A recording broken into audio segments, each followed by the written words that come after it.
ในวันที่13กุมภาพันธ์2026ผู้สมัครรับเลือกตั้งสมาชิกสภาประชาชนคันแขวงสุดที่5ประจำเขตเลือกตั้งเมืองทัพบาทสืบต่อลงโฆษณาหาเสียงอยู่บ้านสายภัยโดยมีท่านอุดรสอนสุรินทร์กรรมการพรรคแขวงเลขาคณะบริหารงานพรรคเมืองผู้รับสมัครเลือกตั้งหมายเลข1เป็นเกียรติเข้าร่วมของท่านก่อนหลวงพิทักษ์รองประธานคณะกรรมการปกครองเมืองทัพบาทมีผู้ลงรับสมัครเลือกตั้งของเมืององค์การปกครองคันบ้านและประชาชนอยู่ภายในบ้านเข้าร่วมรับฟังในพิธีบรทานผู้ที่สมัครรับเลือกตั้งเป็นสมาชิกสภาประชาชนคันแขวงสุดที่5ประจำเขตเลือกตั้งเมืองทัพบาทได้ผลัดเปลี่ยนกันขึ้นเสนอชื่อประวัติและผลงานการเคลื่อนไหวผ่านมาเมืองทัพบาทมีผู้ลงรับสมัครเลือกตั้งทั้งหมด7ท่านคือ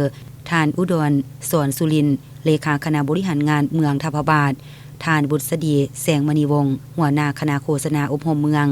ท่านสะพังทองพรหมจักรรองประธานคณะกรรมการยุติธรรมป้องกันศาสตร์ป้องกันความสงบสภาประชาชนแขวงรองแผนกยุติธรรมแขวงบุรีคำไซ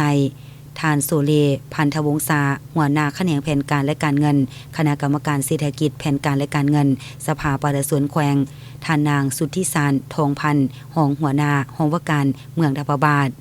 ท่านนางเข็มพรสัญญาสารหัวหน้าแขนงกวดกาอยู่องค์การแนวราวสร้างศาสตร์เมืองท่านนางสุพีหลวงพันธ์รองหัวหน้าคณะโฆษณาอบรมเมืองทัพบาท